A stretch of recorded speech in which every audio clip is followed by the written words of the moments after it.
Good morning, Thomas. Welcome to Foreign Friday. We're going to go off to Doncaster today in England. It is the official kickoff of the turf racing season. It's just in England or all of Europe? I mean, what's the no, it's just England. title? It's the flat season, or the official flat season is beginning. We've had obviously all weather racing through the winter, but now we are going to start seeing more turf action, and there's still hurdles and over the fences. Of course, the Grand National's coming up in a couple weeks. You mean that what I don't even call that a horse race. That is like a 30 fences. Yeah, that's more like a where they crash the cars up, one of the demolition derby horse race. Derby, yeah. Well, we'll take. We're gonna be in Oakland at the time, but I figured at least throw some picks out there. Mm-hmm. Maybe I'll go crazy like you do. Pick 4. Well, I'm going to go farther than that. I'm going to pick 5 horses. Oh, you're going to go 5 deep, huh? I'm going to go at 40 horses. I think I'm okay with that. I mean, the best last year I did was one of my horses ran 6th. So hopefully I'll improve on that. All right. Well, let's see if we can hit some picks at the official kickoff for the flat turf racing in England at Doncaster. Tell us a little bit about that track, Thomas. Straight course, undulating. All the mile races all the races we watch are going to be straight. It's and a bit of undulation. Be interesting to see how it goes. Right now, it's listed as soft. Yes, indeed. And I'd be very surprised if it gets anything better than that at this time of year. So we got a 6 furlong race, and the rest of them are a mile. Yeah, except for there's a long one being the Apprentice race. I think 1.25 miles. Yeah, what is mile 2 furlongs, I think, or something like that. Yeah, it'll be that one back up in here. So, All right, well, let's start with the first one. This one is the 1 mile, as you mentioned. 1 mile is going to be one straight dash from back here. We don't see any 1 mile straight ones over here, Thomas. This one doesn't look like it has much undulation. Bad too, because I think it requires a whole different horse to run a straight mile than it does going around the bend, so to speak. And of course, 2-turn miles, even trickier. And this one's going to kick off at approximately 9:25 a.m. Eastern. So depending upon where you are in the States, you'll have a sense of when and where that race is going to be on. It should be on all of the major horse betting applications that are available in the States. Tom, when they bet, very surprised that it isn't. Yeah, I would be surprised too. So when they do bet, where are you going to start with? Who? I'm going to start with number 11, Tightened, who got draw 10. It's raced twice this year on the all-weather, and the overages have been okay. He ran a 4th last time out and ran a 3rd race before that. These are longer distances. These are at 10 plus furlongs and then a 9.5. So a little shorter today. And in the past, he's been running these 9.5 longer races. But when you go dig a little in his record, you find when he has run at a mile, and he's done it twice. He did, and he's got a win and a placing. So he's done just fine there.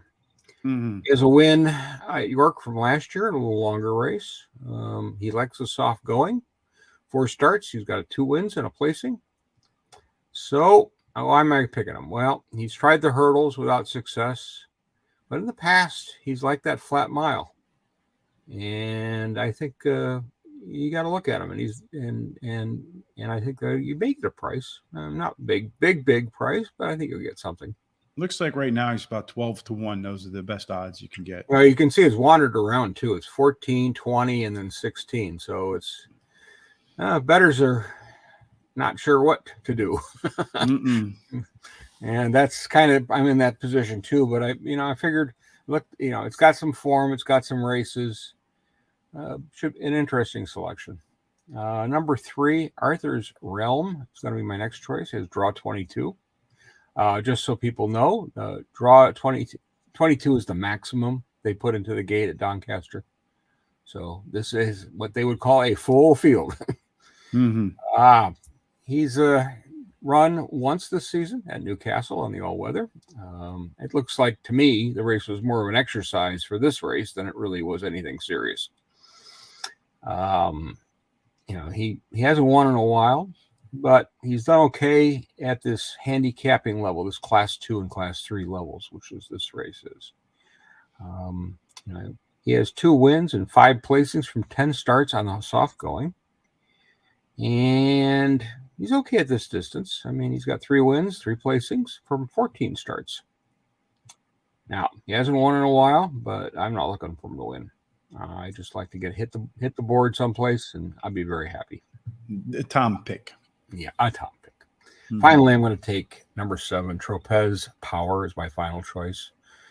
This has draw 8. This horse has been very active, actually, since December. It's got 5 starts, 2 wins, 2 seconds, and 1/3. Mm-hmm. These have all been at races of 8 furlongs or more. So, and of course, being that means it's 2 turns at the tracks that he's been running at. Last year at Doncaster, he missed by a neck running second. And then he had another race where he ran 6th, but he ran at a distance I think was too far for him. He's had success at these lower level handicap levels, and he's definitely stepping up in class. But you got form. His draw is okay. Why not give it a chance? I mean, he did okay. He did okay at Doncaster in the past. Mm-hmm. So I think it's worth a whirl. I mean, and 14-1 is pretty nice odds. Yeah, they're definitely nice odds. I somehow ended up on Titien as my top pick too. I don't know if that's good or bad. Yes, I think everybody should run for the hills from that one, especially in a 22-horse field. That the 2 of us come to the same conclusion. But in any case, this one's been on a soft track the last 2 times, won both of them, so clearly does like the footing. And as you mentioned, I don't think there's anything in the forecast to say that it'll be different this time tomorrow. Actually, about less than 24 hours from now. I got the 6 horse. Now we're going to differ as my second choice, the Gatekeeper.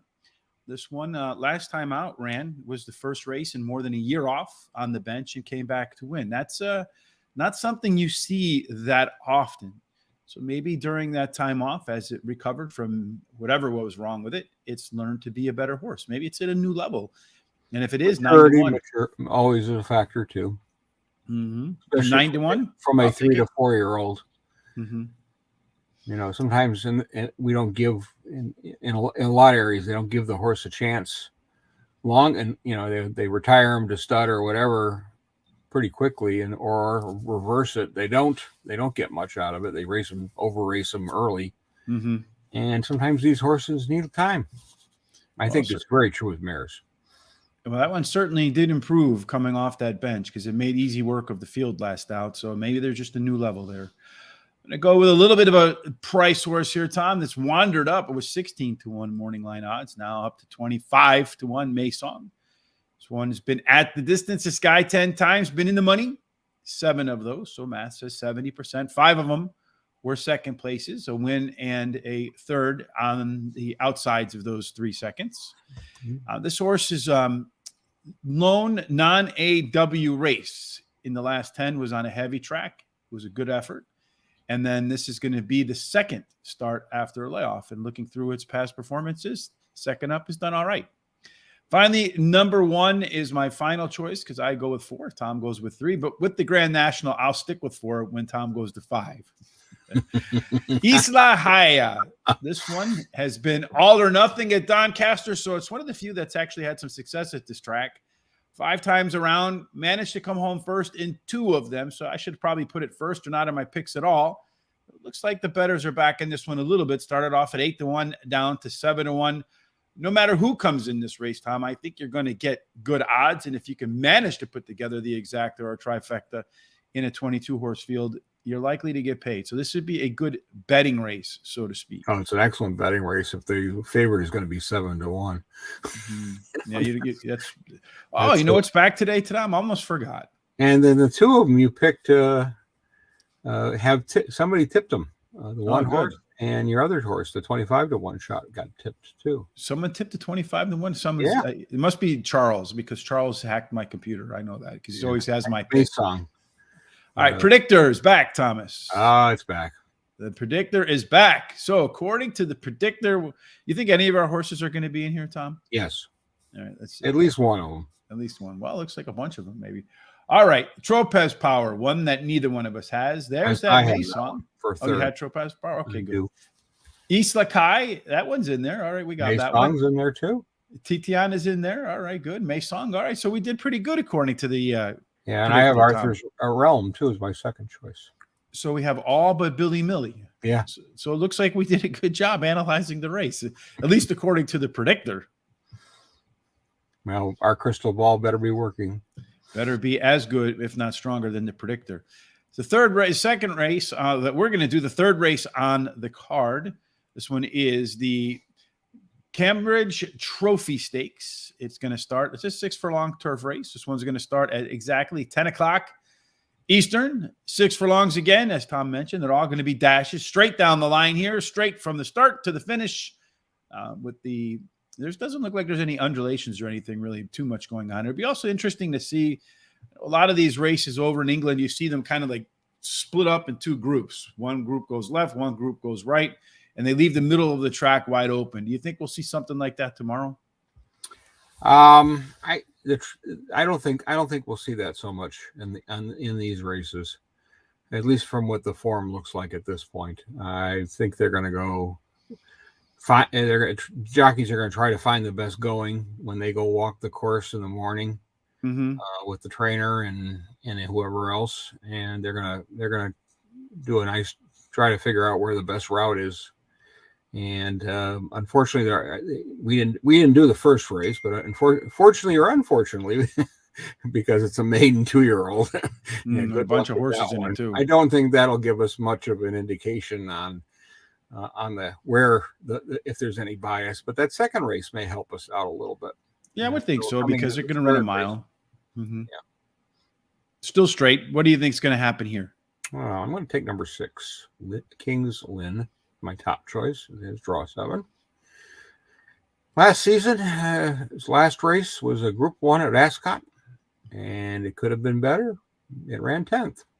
But that's a little deceptive because, as you just talked about, they separated into 2 groups. And this horse was with the slower group and off the bias. So it ran 5th in that group. So actually it was an okay effort overall. This is a Group 2 winner at Haydock. And as they described, he just hung on. It was in May of last year. That's the first race of the season last year was at Chester, which is a very narrow track, very reminiscent of some of the U.S. tracks.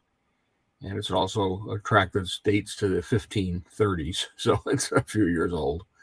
Ran second in that race and lost to a horse that just ran in Dubai, Flaming Rib. Past 2 years, this horse has mainly been running in listed group company and really against some of the better sprinters. So it'll be interesting to see how it stacks up in this listed race. Mathematics choice is going to be number 4, El Caballo. So guys draw 9. El Caballo, it means Mr. Horse, I guess. Yeah. So, I'm an old nag, so you never know. He's had great success, to say the least. He's won 6 races out of his 8 starts, including a Group 2. He went to Royal Ascot last year and really ran awful in a Group 1 behind Perfect Power. He ran 18th, so he's been off since then. So he was close. Something really went wrong. I think I was about as close as that horse. Yeah, I put him in here because basically, if he's going to come back and mature and be a little sounder, he's going to be real tough and should be the favorite. But I'm not 100% convinced. But we'll see. Finally, I'm going to take a long shot in number 12, Wilderness Girl, who has draw 2. She's only won 1 race, a maiden race, and she's out of 9 starts. But she's done some interesting placings in a listed race at Perry Longchamp, where she ran second, which was her last race of the season. Now, she's mainly been running shorter races, so it's a little longer for her. But everything in the notes that I read indicates that she does like the soft going. Mm-hmm. I think that may help. Maturity is a factor here for now a 4-year-old. And if this horse has anything, because it gets a little, advantage here with the draw. I think 2 is a good draw for it. Holly Doyle is certainly not a slouch of rider. And if this horse got anything at 33-1, why not take a shot? Yes, indeed. We have James joining us from Leeds, near Doncaster in England. James, thanks for joining us today, all the way on the other side of the Atlantic. Hopefully you're enjoying your Friday evening over there. I like in this race number 1 as my top pick. That is Asjad. I hope I got that pronounced correctly. This horse is making its first start after layup, or first up, as they call it over there. And he won the last 2 times. The horse started after a little bit of rest, and one of those happened to be on a soft track, I think at today's distance and at Doncaster. So looking for a repeat performance there. El Caballo, the horse. Thomas, it's a good name for a horse, the horse in Spanish. This horse has been a winner of 4 of its 6 starts in its lifetime. But it might turn out to be that the all-weather here is the better surface for this horse. So that's one of the reasons why I downgraded it a little bit because at first I was contemplating it putting on top as well. But I don't think the horse is lost on the all-weather yet. So when everyone goes back to winter racing, you might want to circle the horse, El Caballo. Number 10, third choice for me, Fast Response at 9-1. This one has a couple of races of experience at Doncaster, just outside of Leeds, and won both of those races. So clearly a horse for the course, at least so far, through the first 2. And then we agree again, Tom. Number 6, King's Lynn. I think I'm a little too form in this one, I guess. But this is another horse that's had some success at the track, ran at Doncaster 4 times, brought home a couple of wins, a couple of seconds in those 4 races. And 3 of its last 4 efforts on a soft course were also pretty solid. So a good track. Good track record, good record on the kind of footing it's going to get. So we'll put him in there. And 7-1 still, even if it goes to form, is a good enough number for me. What about you? Take it. And it's got a tip too. So somebody likes it. Again, yeah. Charles is in my computer. Yeah. Now that predictor, let's see what it says. Let's see what the great predictor has to say about race number 3 at Doncaster. Looks like that guy on the top is your winner, King's Lynn. You had that one. I had that one too. Yeah, we both have it. Fast Response, indeed. That one looks like it's up in there too. Vadream, I don't know if either one of us had that one. I know we both had El Caballo. That's my number 4. All right. And then Comanche Falls is up there too. So it looks like it'll be pretty tight as they come to the finish line between those. Oh, that's 6 horses. I don't know. None of the other ones even made the screen. They're so far back, Thomas. Yeah, race 4. I've certainly had plenty of those in my life. Oh, yes. As have I, unfortunately. The 4th race is the Lincoln Heritage Handicap. And you sent me an article on this one a little bit earlier. I think it was yesterday or today, Thomas. What was the gist of that article? It talked about some of the past performances charts. A lot of first or earlier trainers have popped up at good prices and won these races. And that's something to think about when you take a look at these, because there are some trainers in here, that are really just getting started, so to speak, in England, and you never know. And of course, I went to form in that last race. Again, we're going to go that straight run mile. I really wish we would have some of these here. I think the closest we have anything like this would be Kentucky Downs, but they don't run straight 1 miles. They just kind of weave like a Grand Prix race.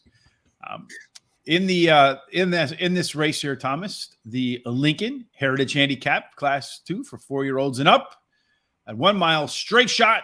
Who's going to lead the gates and end up at the wire first? I'm going to take number 21, Majestic. It's my top choice. All the way down here. It's draw 16. It's a lightly raced 5-year-old with what I think is an interesting career, because it started his first race in its career was a 16 furlong bumper race, which is where the hurdle type horses, and really didn't do much in that race, and then moved through the ranks, and got up to Class 2 level. Won a 9-furlong race at Newmarket at a nice price of 25-1. I remember that because I had it. And that was his last start of the year. His record, 8 starts. He's got 2 wins and 4 placings. And of course, it's bumper race. And after that race, he had wind surgery. So obviously, that definitely helped. His record at 8 furlongs is 1 win and 3 placings from 4 starts. Mm-hmm.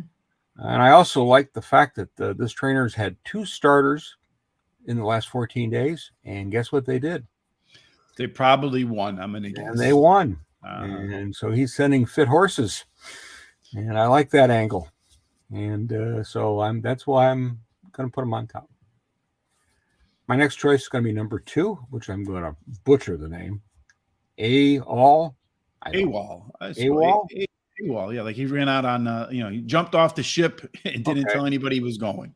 I'll go with that. Draw 17. Only 4 words career. He's got 4 starts, being 2 wins and 2 placings. 2 races were on the all-weather, and they were at the low-end, Class 5 level. And they moved to Haydock with this horse, ran second, also at the Class 5 level. And then they moved it up to Class 3 level. And it won in the heavy going at Redcar. You got James Doyle up, and he's will be interesting. And makes sense with this kind of race. Why not put him on and see what you got with this horse? Mm-hmm. Certainly, he's been running okay in the past. Well, he's got an outside post here, and James from near the track there says the draw bias may suit low numbers, but we'll find out tomorrow how they fare. And it has in the past. So, I'm going a little high, though, this time around, because I just thought maybe they could overcome it. Never know. That's why they run the races, Tom. That's why they run them. Yeah. Number 4, Great Guardian. My 50-1. Ooh, it was a low number at least. And not on the odds, though. That's got number 6. Yeah, draw 6. And should have huge odds. Mm-hmm. All its races this year have been on the all-weather at 8 furlongs and 10 furlongs. It's made some good efforts being a 3rd, 4th. I mean, it's pretty good. The last race was a solid effort. And that's always intrigues me, especially when you got an all-weather, because he's won on the turf too. Mm-hmm. He's placed a few times. This is one of my in the money type, and at those odds, it's the way I'm going to play it. All right, then this race is going to start at approximately 10:35 a.m. Eastern, and when it does start, Tom, I think that the 5-horse Atrium, who's got outside post, unlucky number 13. But maybe I should reconsider that. A lot of negatives there. Since there are 22 horses, you're not completely outside. Well, he's in the middle. Maybe there'll be a few scratches. But anyway, the gate's going to be put in the center of the track for the starting. So, well, hopefully this one continues to run well on the soft track as it has done so far, including a nice win at Doncaster. And that was at the distance as well. So 1 mile, where it's been 7 times out, 3 wins with a 3rd in there. Number 2, the one we both kind of agree on, staying to the outside, AWOL. I think it's the only one that you and I have in agreement on. The pair of turf runs were very good, and after starting its career, the first 2 on all weather. And then last time out, it ran on a heavy track and just blew away the competition. So maybe this one does like the softer footing. I'm going to go to number 15 now. Oh, great. The 22 post. I'm doing great with the inside. Man, I hope it's his opposite day tomorrow, Tom. Anyway. Hopefully we're right. We'll see. Well, as you said. At the very minimum, Juaniz is this is the right distance for this horse because it's run it 3 times and won the 2 of them. Overall in its career, 7 races with 4 wins. So it's an all or nothing horse. I love these all or nothing horses, Tom. They're some of my favorite horses to bet on, the ones that either win or finish out of the money, because bettors aren't quite sure ever what to do with them. And you usually get some pretty good odds on those horses. This one's 9-1, so I'll take that. But what I also like in there is this horse has gotten 2 trips across a soft track and took home the top prize in both of them. It might be a struggle from post number 22 on a 22 horse field, but hey, what the hell? And then finally, number 22. Am I going to get a grade post on this one too? All right. Here, I actually got a tip on my shot again, Tom. How about that? Cool. Yennefer. One tip. Source has been all over the place. 22 to 1, 28 to 1, 25 to 1, 40 to 1. And then somebody came and threw a few bucks on it. Must have been that tipster, Tom, because it dropped all the way from 40 to 1 to 28 to 1. This guy went out and won its lone Doncaster race. It's going to be the second start after a layoff. The last time the horse made a second start off a layoff, guess what? It won. And then finally, and that one was on a soft track as well. So some trends pointing there. I guess the tipster saw the same thing I did, and his bet was so big he brought it to 28 to 1. My bet won't do any such thing. You won't hit that number? No. Tom, we get, a lot of people. I don't know if it's a measurement of manhood or whatever you want to measure, whatever you want to call it, right? Let's see. Baradar for me, lads. Baradar. Which one's number Baradar? Number 6. Well, he's outside too. Oh no, that's Boardman. Helps if I can read. You got 4. Number 10, the purple one. Baradar. You got the 4 post. 12 to 1. There you go, folks. If you got some picks too, no matter where they are today, like James, please put them in the comments section. And we greatly appreciate your contributions because we hardly know it all. And we learn too. We hardly know it all, Tom. I think you just can leave it all out. We hardly know. Well, we have our moments. Yeah, we do. Sometimes the sun shines on us. Indeed, I agree with you. Let's see if indeed the predictor, my World Cup winner at $27. I'll take that. We should have just bet all the Japanese horses. They all kicked them butt. Yeah. They did pretty good. Yeah, except for betting Equinox. I think that one you could have skipped. Yeah, probably right, but we won't skip. There you go. Great Gadian. You had that one, right, Tom? At 50 to 1. Oh, did you run wait a minute. No, I did not run the predictor. I don't know. I'm throwing up the BS yellow flag on that, the BS challenge flag on that one. Let's go to the videotape. Let's see. I don't have any of these horses in here. Baradar, there's James Baradar. Mm-hmm. Ellen Dubin, I don't have that one. Helm Raka, no one had that one. Safe Voyage, did you have Safe Voyage, Tom? No, I don't. I don't see Safe Voyage at all in this race. Oof. Well, I hope the predictor is flat wrong, except for Tom's 50 to 1 that he swears that he did it.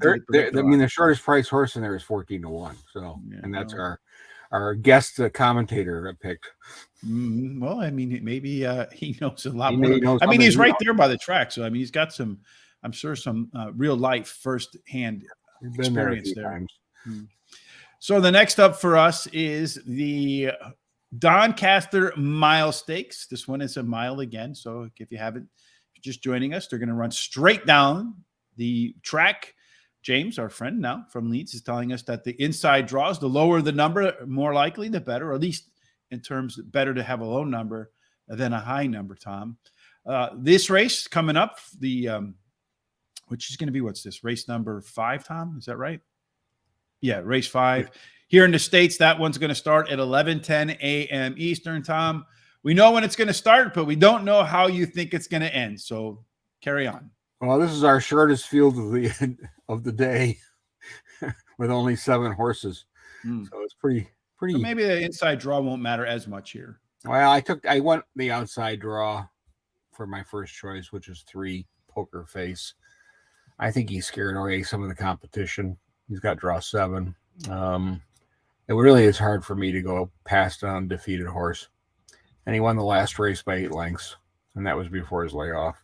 And how many undefeated horses have we seen, Tom, that just they step up in class, and you just, as an Australian commentator said when we were watching one of those types out in Australia, you just don't know what you got until it loses.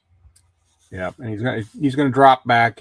But he's won to the 8 furlong distance, but he's won at the 8 furlongs before. So, and he's been going up the chain, maiden, novice, class 4. And the closest horse that got to him was a length and a half behind. And he's also won on all kinds of different surfaces, so I don't see soft as being an issue at all. And kind of hard to pass on an undefeated horse. Next choice is going to be Astra Blue, who's number 7. And Bow. Draw 2. Before the layoff, it won a 7 furlong race at Newmarket in a class 4 type over 16 horses. And in that race, he was the favorite. He has a really good record. With 9 starts, he's got 4 wins and a placing. And he has like the soft going because he's got 4 starts on that and won 3 of them and placed in the other one. He started his career at 8 furlongs and he didn't win, and really was his worst race that he's ever run. But he's been winning at the distances of 7 furlongs very consistently. Does she fit in here? I think so with the boys. And that extra furlong, we'll see. Finally, I'm going to take number 2, Imperial Fighter, as my final choice. It has draw 6. He has 1 win in his career, and that was at Goodwood, going 7 furlongs on the soft going. But this one has also been running against some of the better horses because it's been in Group 1 company, and it's been a traveler too, France, Ireland, and England. His best finish was a 3rd in 1 race, and then he had a little better results in a Group 3 race where he finished 2nd. So it definitely looks like a little bit of a class dropper here, even though he has run 1 listed race before. And I think he's going to be good enough to hit the board, and that's where I'm putting him. Well, I think the poker face would be hard for everybody to get away from. Undefeated in 3. And last time out, as you mentioned, Tom, smoked the field by 9, almost 8.5 lengths. And that was the first time that the horse had given it a go on a soft track. So until it loses, you don't know what you got. But interestingly, no tip on that one. The next one up for me is the Astro Blue, the 7-horse, Tom. We're in agreement, I guess, right? At 40-1. Nice odds on that one. I thought I was going to get one by you on this one, Tom, but you don't miss a damn thing. Gotcha. Mm-hmm. This horse lifetime record has been out 9 times, 4 wins, a 2nd, and a 3rd. Well, if you kind of dig a little bit deeper, 3 of those wins came on a soft track. And the 4th time, that horse finished 2nd in the other. So you take out the soft track records, and that horse goes to 5 times out with 1 win and a 3rd. Clearly, this horse likes the grass to be a little bit on the wet side. Now we're going to disagree. I'm going to go with number 4, Teresib Bay. That's going to be my 3rd choice. This is the Quiz Essential Thomas horse right here. Is it going to win? Probably not. But finish in the money? Probably. So that's why I'm picking him, to finish in the money. And then finally, my 4th pick in a 7-horse field, because I get to do that, at least until the Grand National. 16-1, Toimi Son. Occasionally, this one pops a big race, and when he does, it typically comes on soft footing. So let's hope that today is that day for my 4th choice to have to accentuate the wisdom of having 4 picks in a 7-horse field. Predictor says in this race, and I'm glad we didn't forget the predictor, Tom, because last time we came back to predictor-able races, I think we didn't remember it till like the 3rd one. We had to rewind back and probably confuse everybody, including ourselves. All right, Tempest. Now, I don't remember either one of us having that one, Tom. Did I miss something? Nope, you didn't. Brunch. Did either one of us have brunch? No, should be the favorite. 11-1, I think is off. I don't know why poker face. I don't know. Maybe you got scratched. I don't know.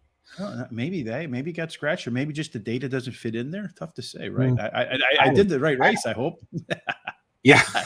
I don't see any horses. I think the only one I see it was a 7-horse field, and somehow none of our horses are in there. That's a bit concerning for me, Tom. Mm-hmm. Well, yeah, that'll work completely right. The predictor is completely wrong. Yeah, it's gone. It's not the predictor.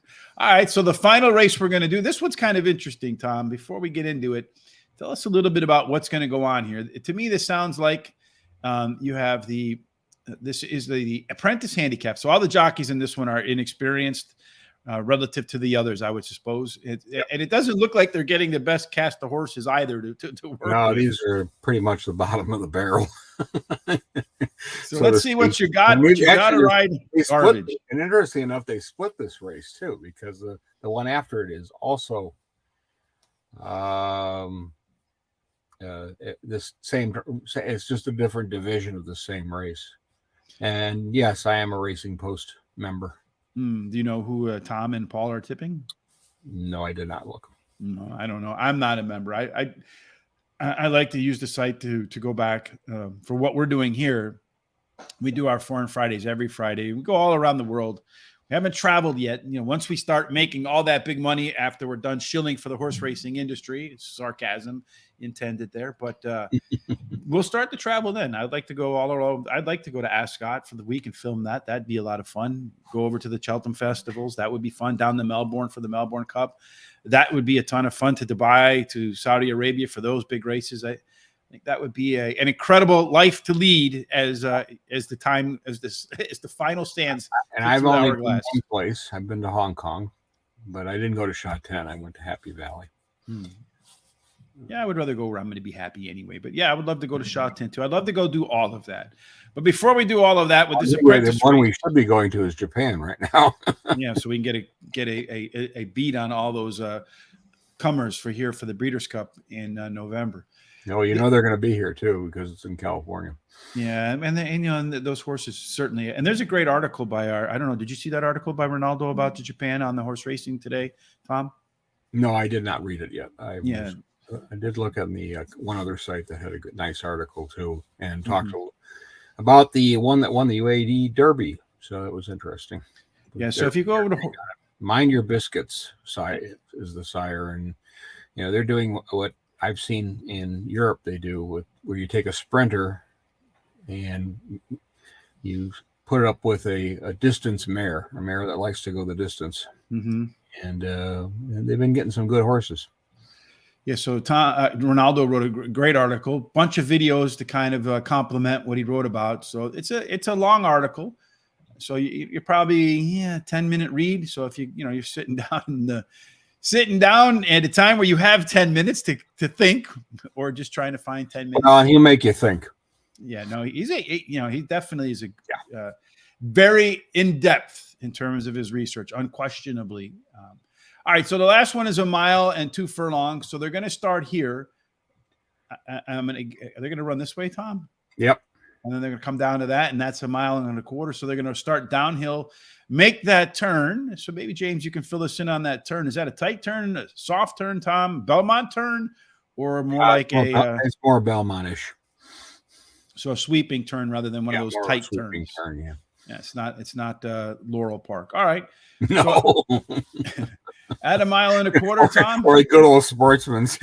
Yes, where you had to basically pivot. All right, so who's going to win this? Which apprentice got the least of the bad horses? Well, I went with the best horse in the race, in my opinion, and that's number 4, Mrs. Meter. Has draw 9. She really hasn't done much wrong last year. Her last 2 races, she was going distance. She's won both of them. She's coming in the alpha layoff, so you got to be a little concerned with that. And if she's ready to win, but the jockeys won on her before, so they obviously think she's good enough. And she'll be short odds. I think 7-2 is generous right now. Number 2, Lunar Jet's coming in my next choice. Has draw 1. Let's just say it's been running some really awful races. As many have. Last race was 3rd in July at this track. So why am I considering? Well, I think he's getting a little class relief. He's been running against a little better horses. He's also been running over the fences. He got beat by 54 lengths going over the fences. So that's pretty much, So we won't see that one in the Grand National. No, he will not. And but he's got a better record on the flat, and I think down to a class 5 makes sense. And and he likes the distance, and there are no hurdles. Nothing to get in its throw way. Him in there. I don't think you're going to get a big price on him, but I think you'll get a decent enough price. And you got a tip on him too. So besides Tom. Finally, I'm going to take number 8, Glory and Honor. Has draw 11. This is a horse that has done absolutely nothing over the hurdles, except if you're considering losing by 34 lengths, being a good by 1 race. Do you think that's good? On the flat, he's been better. 8 starts. He's got 2 wins going 12 furlongs. He's tried the all-weather and at Newcastle and lost by 4.5 lengths. With this group and the soft going, you can. It's definitely a dice roller. I don't think it'll be big odds, but I think you'll get good enough odds to make it an interesting bet. Yeah, maybe 7-1, 8-1, somewhere in that arena. Surprisingly, in a race filled with horses full of holes, I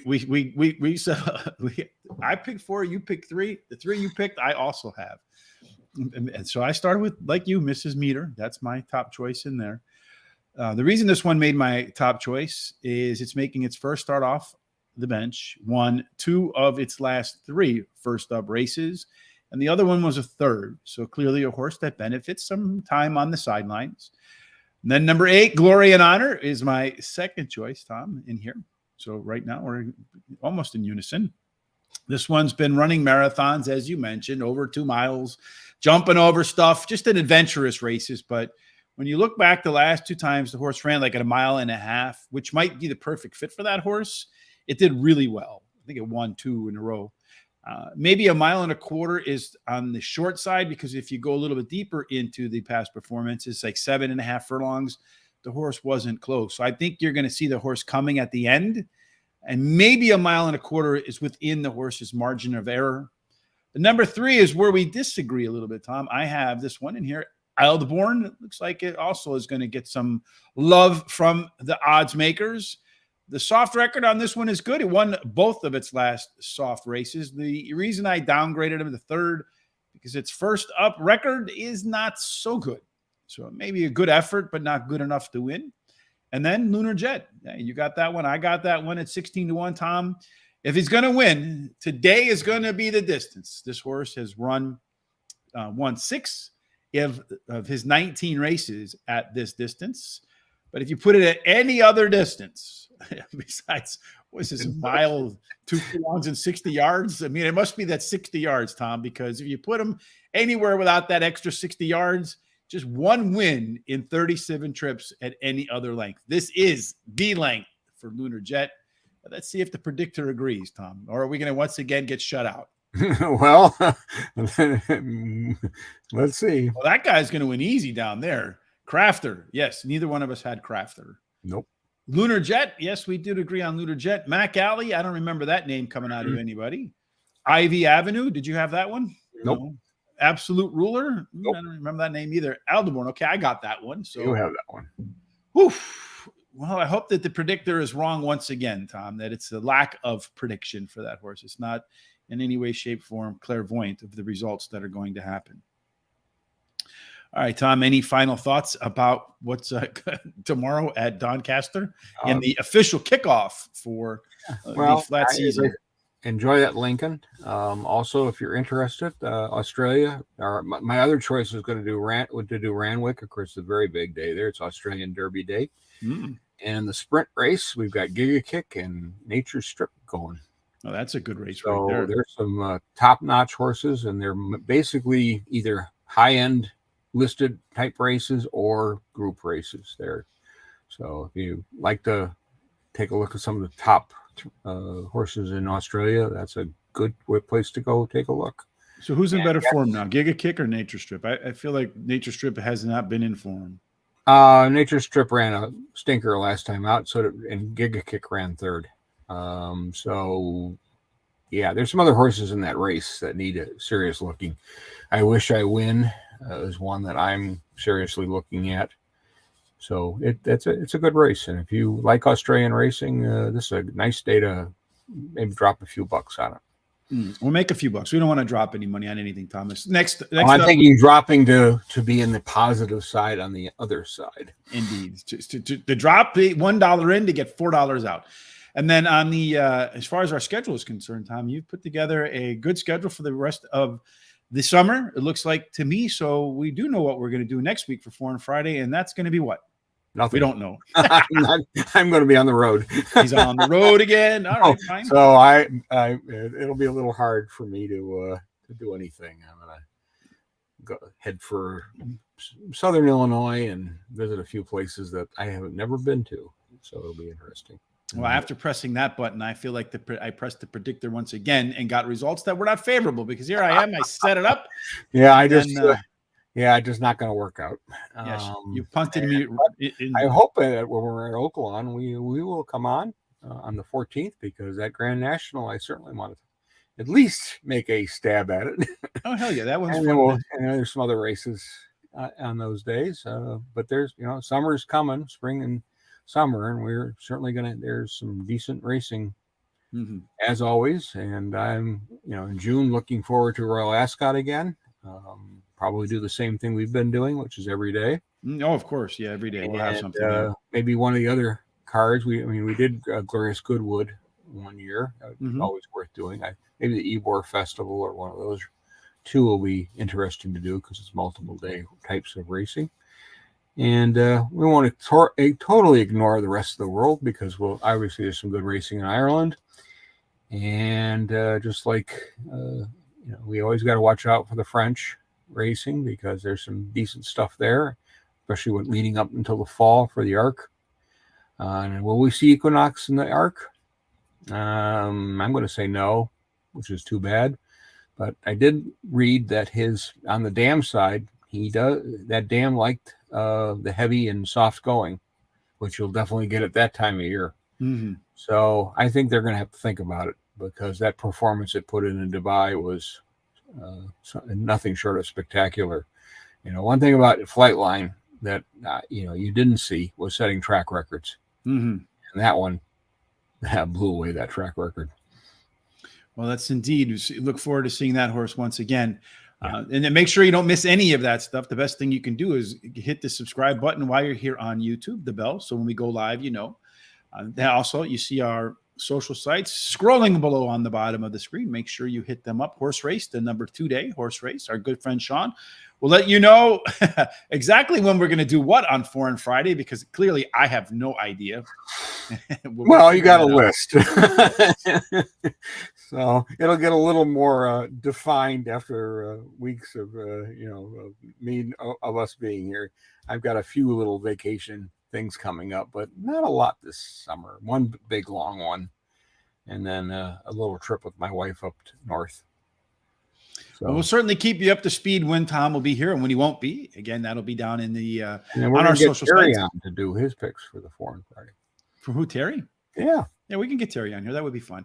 We're going to do also tomorrow. I'm not quite sure what time. Again, probably around noon Eastern, 1 o'clock Eastern, somewhere in that window, maybe a little bit earlier. We're going to do a carryover, the Jackpot Saturday racing with myself, Charles, and Terry. We're going to take the biggest carryover.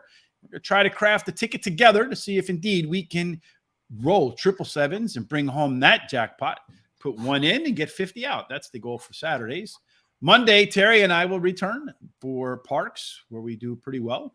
And of course, Horse Center will be back Monday with Sean and Julie for another roster of fantastic guests. Good week this past week. And they're getting the guests, that's for sure. If you're not doing that, and you must take a look because they're really knocking it out the park right now.